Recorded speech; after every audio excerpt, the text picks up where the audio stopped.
Yeah. Oh, Oh yeah. You know how many times you go out and like gang members are doing, oh, that's my man though. yeah. Time bartender, give yo tonight we're looking after you, rude boy. Yeah. And then gunshots go off. You're like, I'm not with Yeah. them. Yeah. Gilbert had some involvements with that bar, and one day Gilbert turned up at that bar and threw Trevor down some stairs and chucked him down like 20 flights of stairs and threw bottles of champagne at him, hitting him in the head and everything. We're with the Wiley man them, and we're with the Stormzy man them. So what happens when these guys buck up at parties or at clubs? Well, for 21 years, I've been a Freemason. And if there's any youngsters out there that feel like they're a good man at heart and they want to become a better man, come and see me. Stop and search. You wouldn't like if the roles were reversed. Stop and search. Oh God. All right, I'm not so PC, Nabil Abdulrashid. I'm stopping you. What's your name? My name is Vas Blackwood. Vas Blackwood. Yeah. I knew a Blackwood once. Nice fella. Yeah. What was his name again? Ricardo, Richard. Is it any relation? My cousin. Oh, wow. Cousin as an actual cousin, or cousin like how all black people are cousins? He's my cousin, as in my cousin. Oh. Right. So my grandfather and his grandfather are brothers. So that makes you grand cousins. No, cousins. My grandfather had 7 brothers. Oh, wow. And one of them is Richard's grandfather. To be fair, you know, I claim Richard too, but only because he lives down the road from me. When I first started comedy. So, you know. Yeah. He's very supportive. Wonderful. I can't sing his praises enough. He's really what it's all about, Richard. And you know, he'll tell you about the highs and the lows. Yeah, in fact, you know, the last live gig I did was actually with Richard. It was an outdoor gig in a car park, which was very weird because it was like we were in a Jamaican rave. Because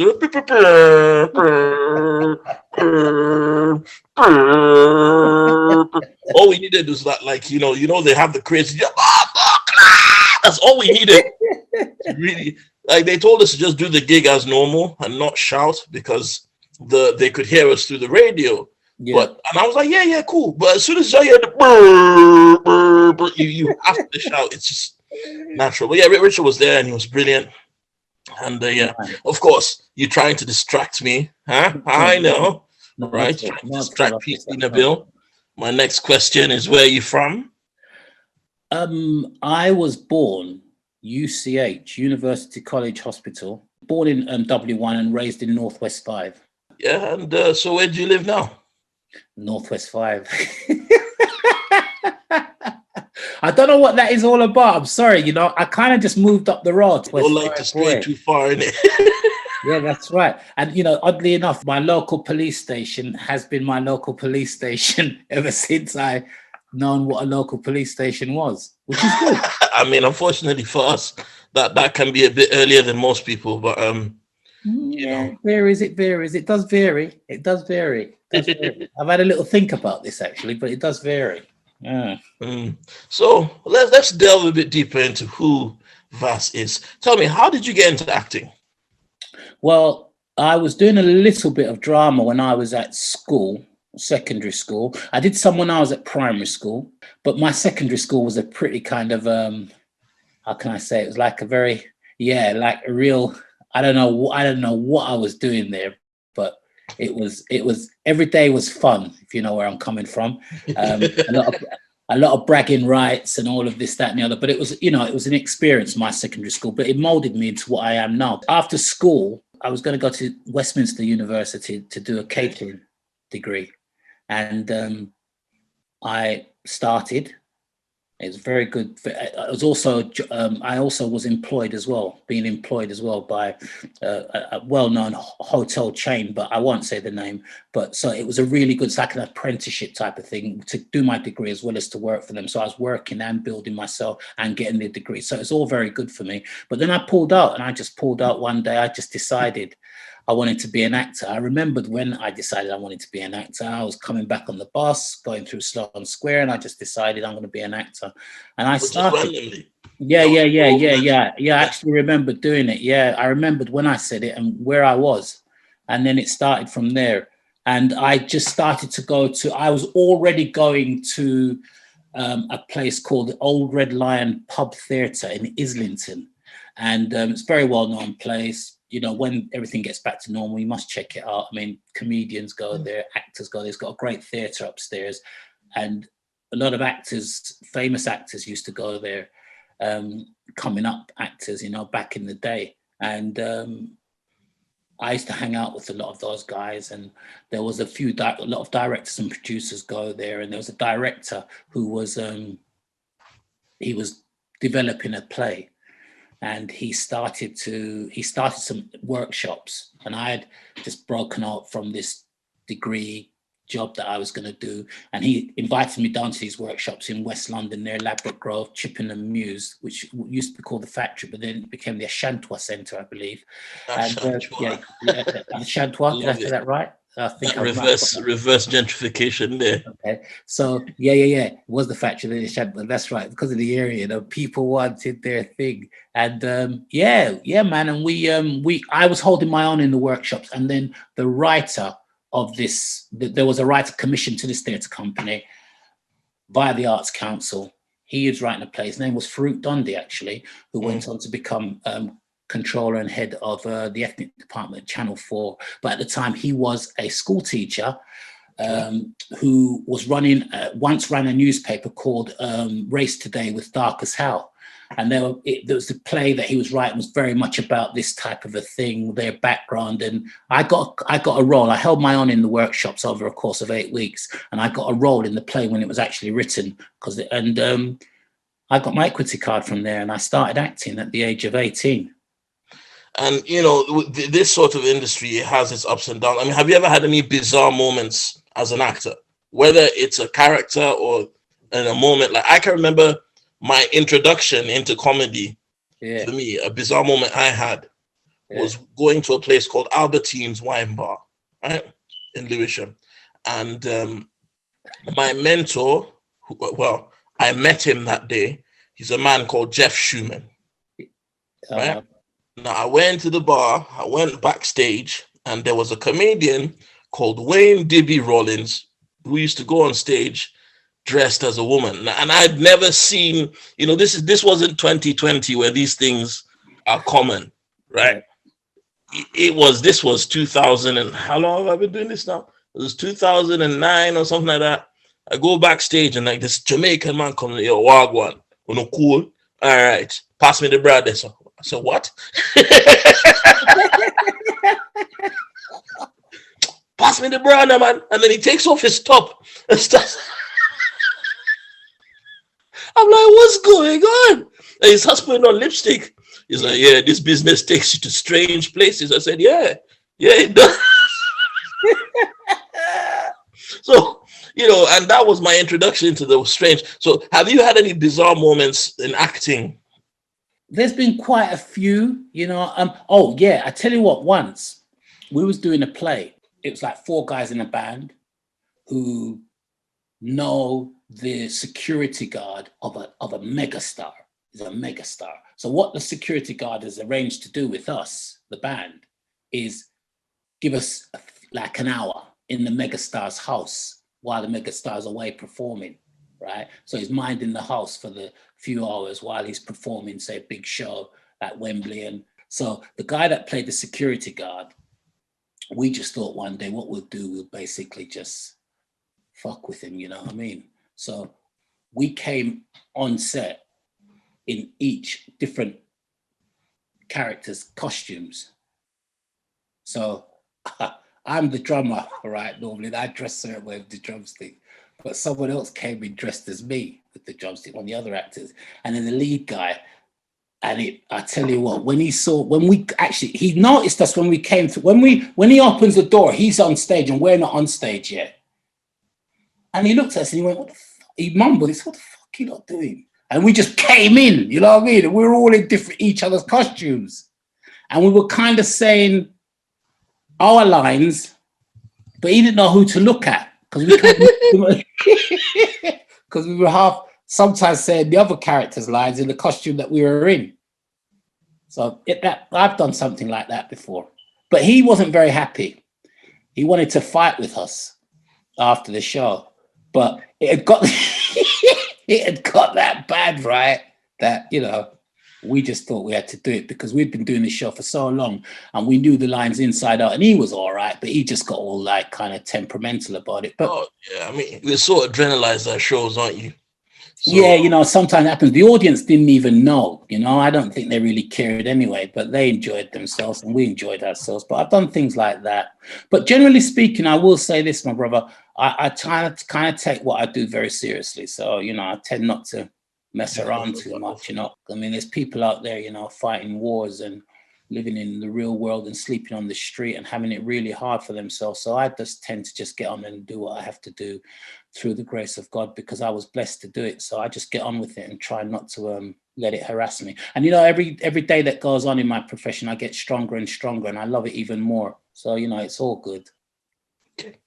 So the next question now, keeping in line with our theme. Okay. Have you ever been in trouble with the law? No, not really. No, I haven't. No. And you know, okay, I'll tell you something. So this gets back to what I was going to say. Now, I was brought up, let's say, in Kentish Town. Okay. Now, it's not predominantly a black area, right? It's kind of it had an very strong Irish thing back in the day, and then during the 70s, 80s. Just the face of Kent. And even if you walk down Kentish Town now, it's kind of multicultural, right? Kentish Town. So, and my mom actually chose to live in Kentish Town because of that reason. I think there was talk at one point, I'm not too sure, but I heard, because one of my aunties, I had 5 aunties, and one of them was living in South London, Battersea. And you know, I think my dad said something about, you know, what about Brixton and all that. And my mom said, "You're mad? You think I come all the way from Jamaica to go and move and live amongst Jamaican people? No, my children going to be mixed people. This is a country full of mixture of people, so they must mix with people." So that was my mom's thing. So we stayed in Kentish Town. And because I think what happened, there was a good friend of ours from Jamaica who had a house in Countess Road, which is in Kentish Town. And we stopped there first. And then within about 7-8 months, my parents got their first mortgage, £15,000 they bought a house for on Leighton Road. So that's when they were deciding, you know, where they were going to live, But from there, I think my mum's sister, Gloria, God rest her soul, she moved down to Battersea and said, everything's good down there, enough black people and all of them things. But my mum wasn't having none of it. So getting back to the question, police. So being brought up in this area, I was pretty cool, you know. I didn't have much problems. I was kind of a teenager during the sus era when they would stop and search. And Google sus, right? 80s sus laws. And yeah, I mean, I've been stopped to be searched. They stop you, you know, with my friends. And funnily enough, with my group of friends, there was like me, black, an Asian brother, right? And a mixed race brother. And then the other 3-4 would be white. So that was our group. So it was like they were stopping all of us. So it was a group of boys, they're stopping you, which is fair call, but we weren't doing nothing. But sometimes one of us might have been carrying weed, because in those days, I grew up as well around the time when Madness, the band, were just starting out and getting big. So we knew the boys from Madness from school and everything. So they might have been doing a gig or something. So we, you know, and one of us would always have some weed, right? Because that's just what we did. So So there was a couple of times when they stopped us, and one of us would get caught out like that, and they wouldn't come along to the gig because they'd have got taken to the cop shop. But they would let us go, and we carried on our way. But not too often. So funny. So I was getting back to this whole demographics in the area, because this is an interesting thing. Now, okay, let's drop it down and say like Tottenham, right? They were being picked on because they were black. Because I was coming out of this Kentish town, it wasn't as I'd say distressing as it would have been for the lads in the likes of Tottenham and Brixton and areas of that sort, because two black boys walking along the road, their pals, they just boom, slammed up against the wall.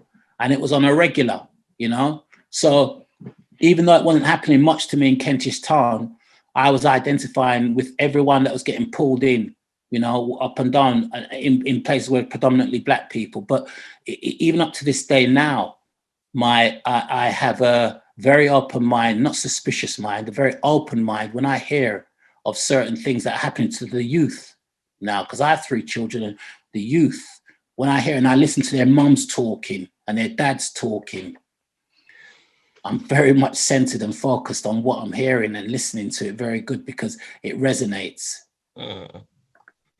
So on that same line, quite a few projects you've done, the characters were kind of on the wrong side of the law, if you will. Now, I mean, I've always found that entertainment and criminals or criminality have always gone hand in hand in a way, because when you're an artist in the early stages of your career, you live just like a drug dealer, right? You have the good moments when the work's coming in, and then you have the drought. But and if you notice, criminals love entertainers. They do, right?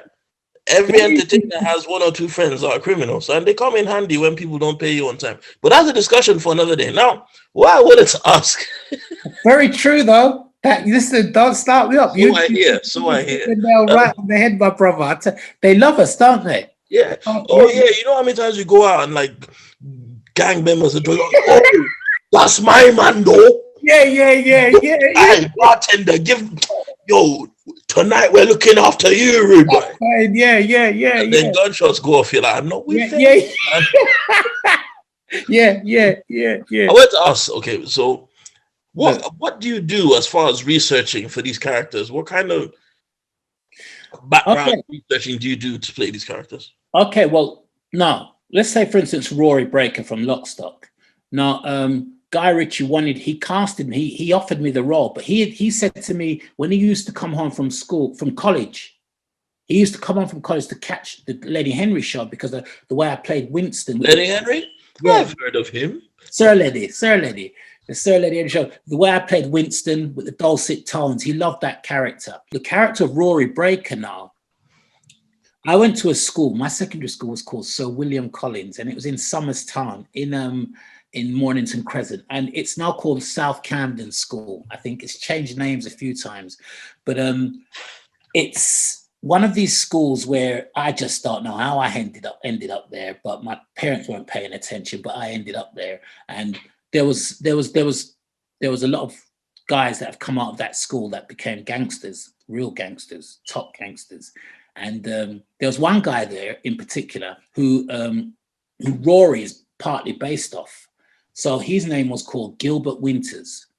Now, Gilbert Winters, you can Google him, is very famous. He was an enforcer for the Adamses in Islington. My school's very close to the Islington, and some of the Adamses were at my school as well, so I knew them as well. And Gilbert, a black guy, Jamaican, but, London, Islington, and he grew up with them.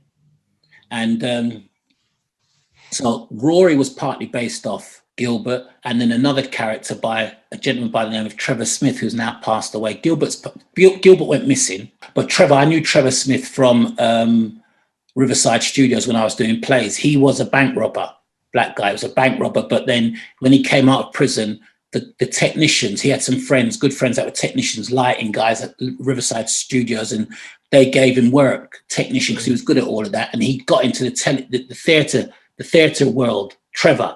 And then from the theatre world, you know, he was out and he was always wide. You understand me? And he ran a bar in Kings Road. He had a big bar in Kings Road. And actually, one time he had and the bar, Gilbert had some involvements with that bar. And one day Gilbert turned up at that bar and threw Trevor down some stairs and chucked him down like 20 flights of stairs and threw bottles of champagne at him, hitting him in the head and everything like that. They had a little altercation, but Gilbert and Trevor did know each other. But London's a very small world when it comes to these type of things. But these guys are top boys.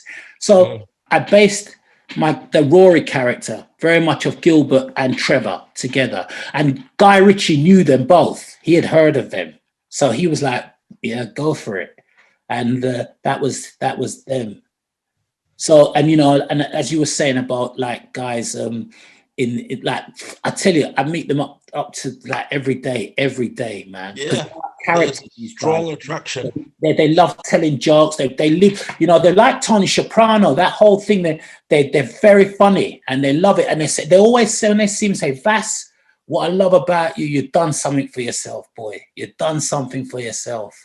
And, you know, whether it's here, Jamaica, wherever I am, you know, I've got family in Jamaica in the law. They're barristers and criminal lawyers. And I know quite a few pretty famous guys out of Jamaica that, you know, people know of as well. Dudus, Christopher Cole. Oh, Dudus. Yeah, Dudus, yeah, he's a good friend. Yeah. Yeah, not many people have met him, you know, but I've actually had the pleasure of meeting him quite a few times, and a very interesting man, really cool. You know Renata Adams as well? I actually did we acted together. Myself and Mr. Adams, yeah. Wow. Yeah. He's still alive as well. He's what's called Death Squad. Yeah. But, you know, the other guys as well. So, you know, it's just one of those things. But I just tend to just get on with it. And, you know, I think I've got a lot of those characters in me.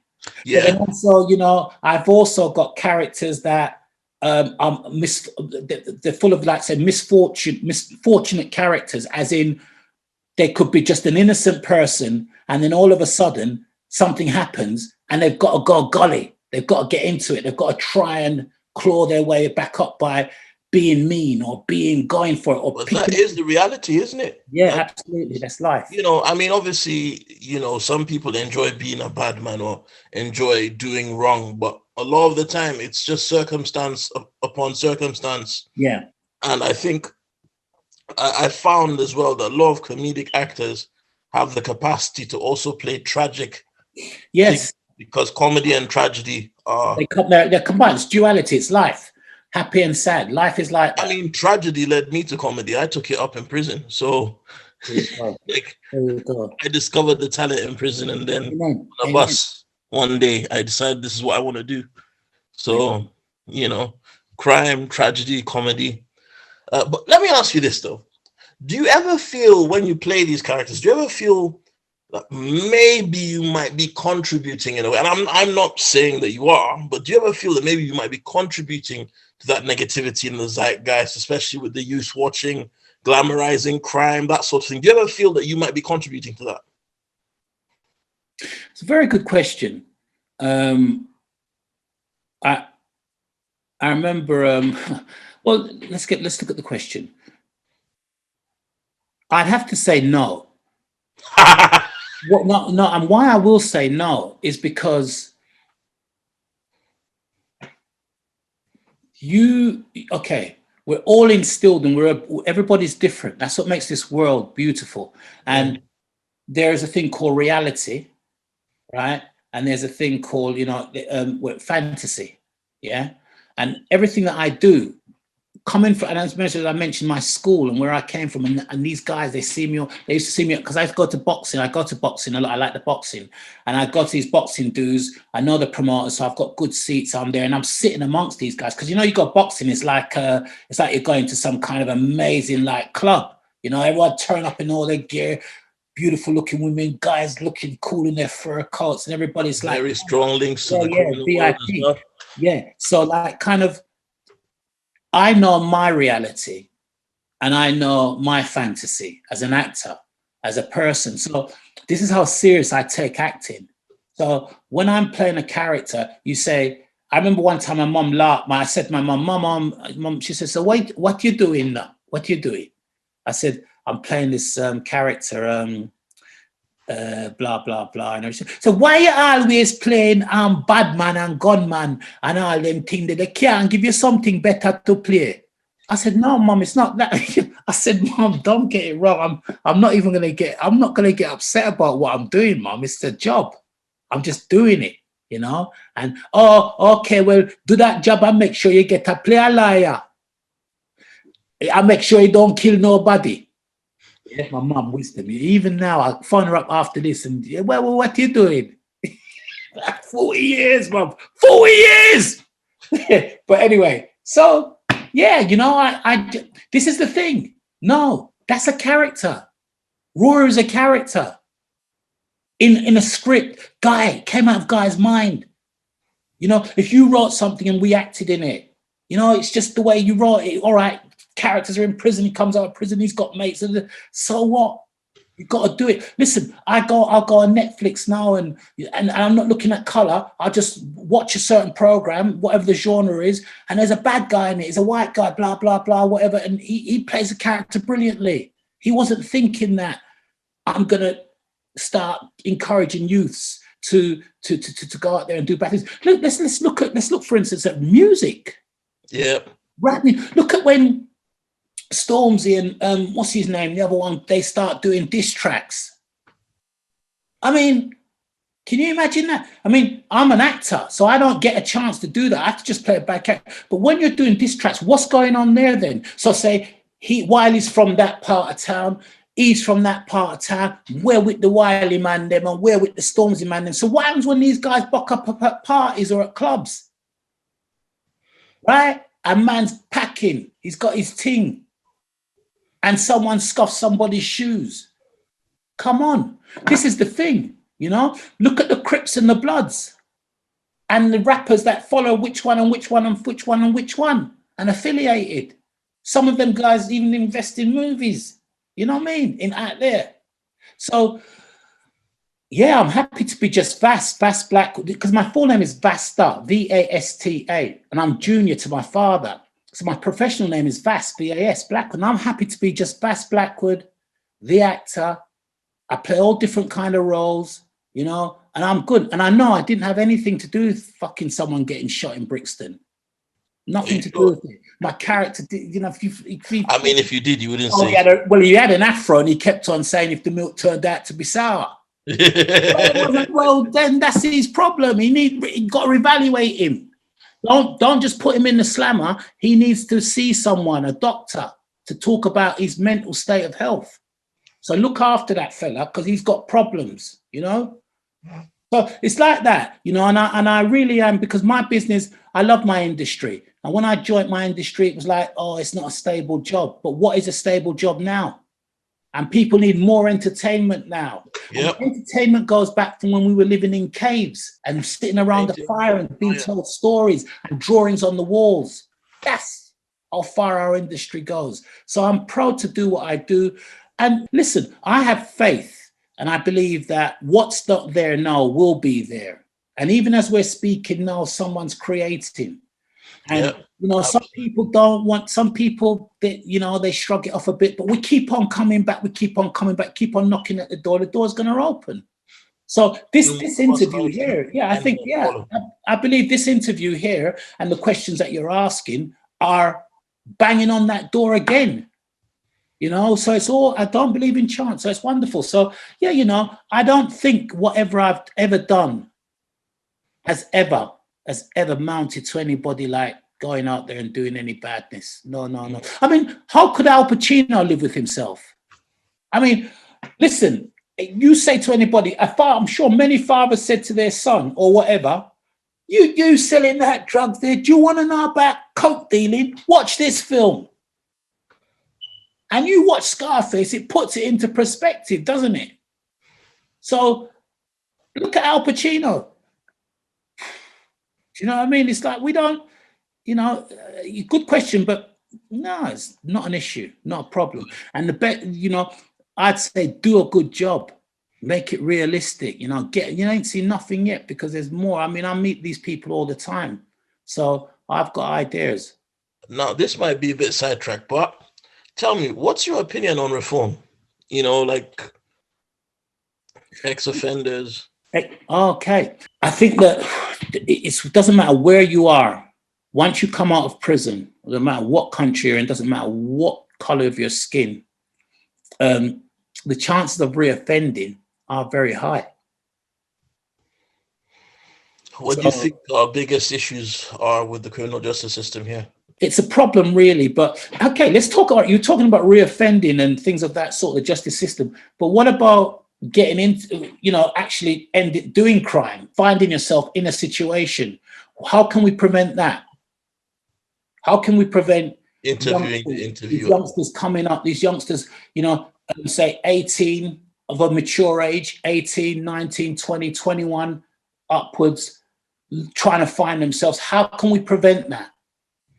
Okay, I'm going to raise my hand now, and I'm just going to put this one out there because I thought I would do it, because I think you're a very honorable man and I like you, right? So I'm going to put this one out there. Now, if you are of that age, you've not been to prison, you haven't got a criminal record, but you're finding yourself verging on that you see things, you don't see things, but you just want to find a better way, because this is where it should be. You want to find a better way.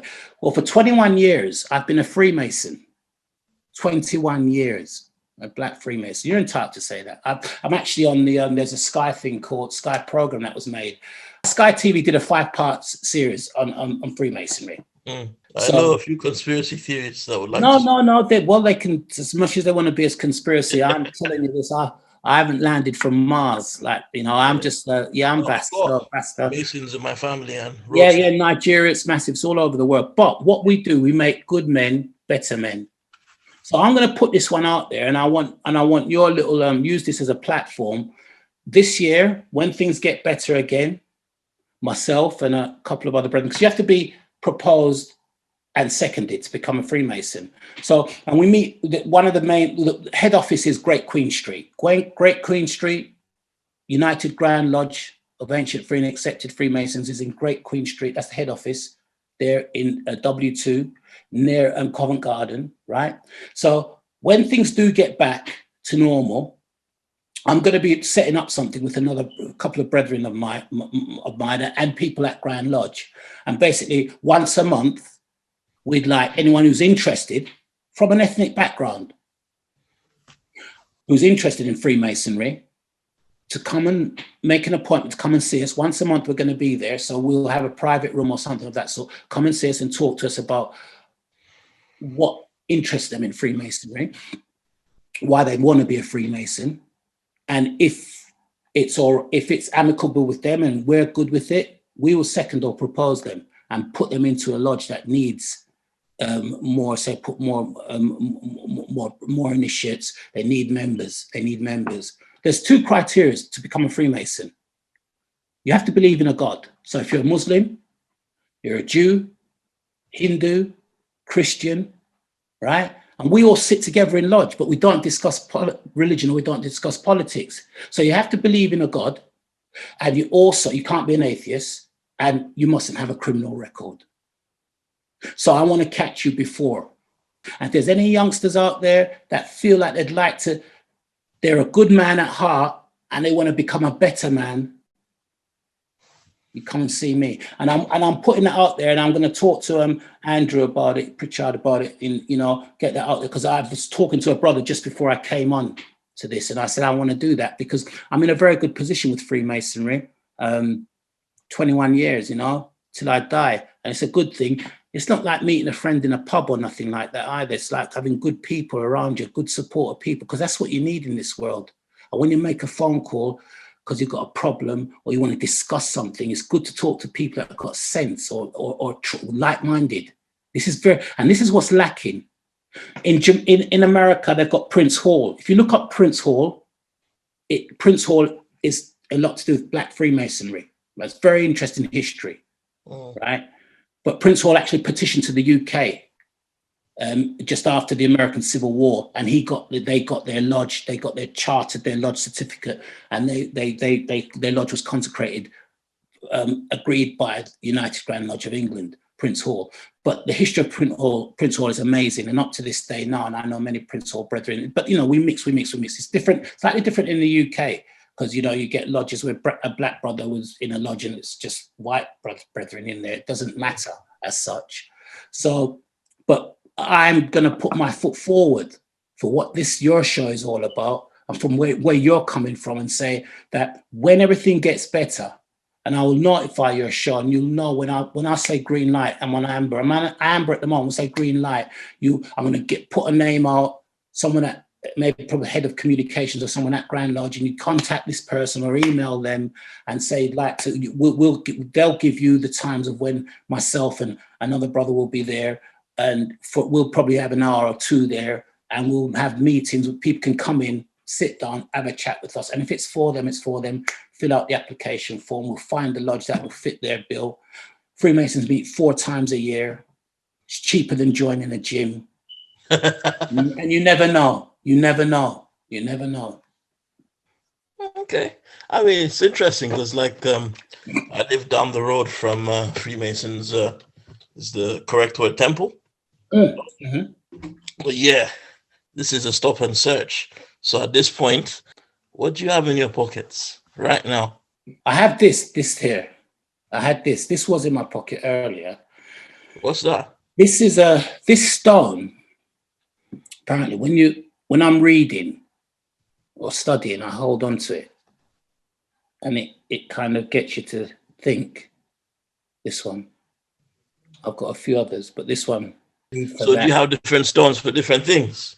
There's one, not too many, not different things, just like they have significance, I'm into things like that. I'm into, I believe in the root of life, I believe that everything obviously comes from the root, you should be at one with nature, sometimes it's very good, for instance, like any bad boy out there, or them boys that find themselves, man, I've got like postcode and all that, I'll tell you what you do.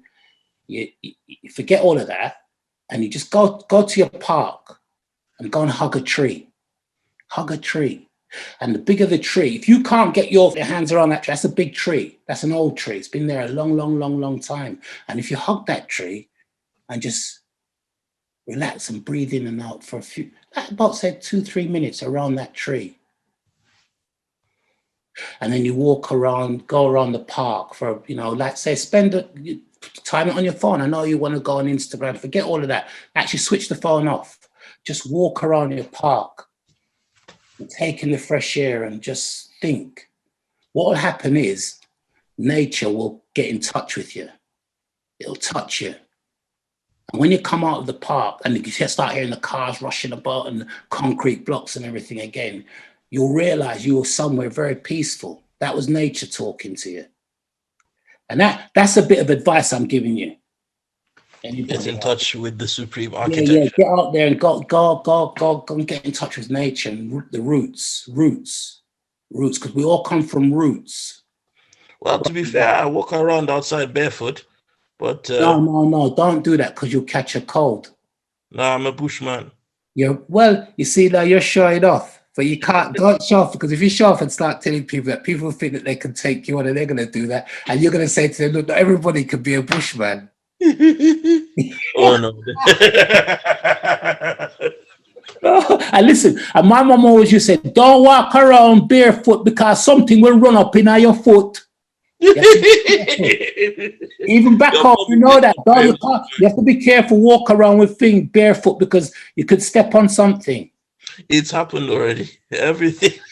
Yeah, listen, I've been bitten, chased, and stung by every kind of animal you can think of, including crocodiles. Everything.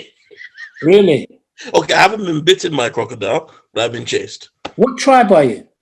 I'm half Hausa, half Igbo. Igbo, yeah, man. Listen, can I just say something? There's Nollywood, man. I mean, from what I'm hearing, the Americans, boy, they're throwing some big money in at the moment. I'm not joking. That's the next direction to look to. Yeah. Right now is the time as well. And it's as if the figures are showing, the viewing figures. Yeah, Netflix has revealed a lot. Yeah, Your man. In fact, I'm actually working on a project, but no, keep going, man. Keep going. Thumbs up. I mean, as you know, there's some really amazing cats in especially in Nigeria. I tell you what, Nigerians, boy, there's something else. Do you know? I was doing some research on someone, and these guys, man, they like unbelievable. They have their juju that stops them from getting arrested, and they get. The stories I could tell you, we'd be here all day. Listen, I believe them all. I believe them all. I mean, you have to believe. You have to believe. You have to believe. That's the part of it. I've seen, like, yeah, that is a podcast in itself. Listen, that would be a good. That podcast will run and run and run. I'm telling you. As long as you agree to be a guest on that too. Yeah, 100%. Anything that you do. Listen, this is the beginning. This is the beginning. I want to work with you. We're going to work together, man. We're going to do some stuff together, man. Because, as I said, I did a little bit of research on you before coming on, and God, no, for all the right reasons, and no, because you can't. Because I mean, actually, obviously, you can't just walk into something blind. No. I would do, but out of respect, you know. And I you're a appreciate very talented man. You're a very talented man. I just like want to catch you before you you're gone. So, you know, and as I said, I don't believe in chance. So there's a reason why the universe has brought us together like this. And I think it's all good. It's wonderful, you know. Okay. Last left field question before we go. Okay, my brother. Who was the worst person for you to work with? You can just say me, it's fine. No. No, I haven't got one. Honestly, and I'll be straight with you. You know, I'm on this planet to make love, man. Love. I like love. Love for me is, for instance, this is love. This is love, and that's just me. You know, and I can't. 40 years I've been in the game. I haven't got anything against anybody. When I say I pray in the morning and at night, you know, I say a few words, and in the prayer, I always say at the end, the last part of the prayer, I always say to God, I hand over to you all of those that disagree with me. I don't say necessarily not like me, but I've had disagreements with me or can mean bad to me. I hand them over to you, dear Father God, because I forgive them. You're a very noble man. I'm carrying none of that. Very noble man. I pray for God to destroy my enemy. I'm joking. Just hand them over and forgive them, because that's something I could learn. Okay, no, when you're ready, man. I'm meant to give a verdict, and I charge you as guilty. A good man. It was very nice to speak to you, and I hope to speak to you again soon. My brother, listen, it was so empowering, wonderful. I'll get your details from the people, and, you know, because I think I'd love to get together with you, especially when things get good. You keep safe as well, right? Look after yourself. You're a massive talent. You keep going, all right? You've got a fan in me. You've got a fan in me, okay? Thank you, sir. I appreciate it. You take care of yourself, right? And I can't wait to see you in person, because you are a very special person. Thank you very much for conducting this interview. Thank you for agreeing to take part, sir. 100%. 100%. Stop and search. You wouldn't like if the roles were reversed. Stop and search. Oh, God bless, no man can curse. Empty my pockets for which purpose? Dirty Babylon granny said don't trust. Bad mind people no one with a bus. AP foundation, that's for us. Stop and search.